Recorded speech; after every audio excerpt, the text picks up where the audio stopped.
Noels, 3 rounds in.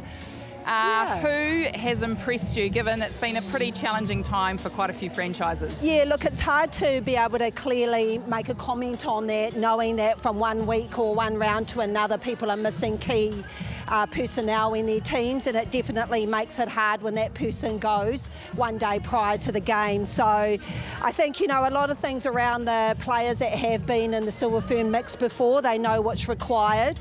So I still feel that there's areas of improvement in regards to consistency of performance. I mean, what is required? It's a big year for the Silver Ferns this year. Birmingham Commonwealth Games. I mean, Birmingham doesn't have great memories for your eye, Noels. Yeah. Should we just say 1995 and people can Google the world champs? The Silver Ferns didn't make it. But what are you looking in particular for the Silver Ferns in terms of, making that team? Yeah, I think the most exciting thing that's sort of jumping out is that we're really competitive in each quarter or each third, and I think in the past we haven't had that sort of competitiveness in regards to people putting their hand up. So, every game is a must in regards to people showcasing their skill sets, and also, once again, that consistency of performance, knowing that's what's required in a tournament-like setting. So I think it's all open. The bids are thrown up in the air, and it's up to individuals to put their hand up and hopefully go to trials at the end of ANZ.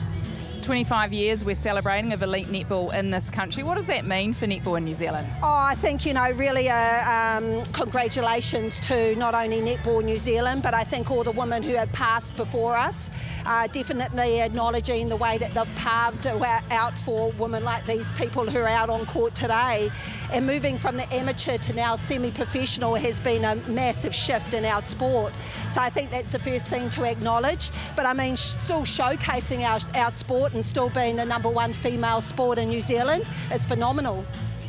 Now, do you remember the old days playing? If we go right back to the Capital Shakers days, I mean, you and Debs were playing together. You're now both in the Silver Ferns environment. Do you have a little giggle every now and again at the wonderful netball memories you guys have? Yeah, I do. I think the great thing about netball is that you've still got great mates that's still involved, and we're still giving back.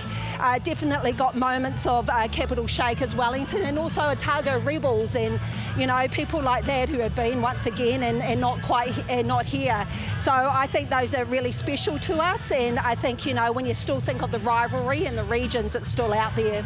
Now, you've been in so many historical moments over those 25 years, as a coach with the Steel and the Magic, as a player. What are some of the fondest memories that you have over that time? Oh, I think I can't bypass probably 2012 for us, ANZ, and Magic going and winning the ANZ Championships. I think for us in our franchise, definitely a moment, and I think for New Zealand sport as well.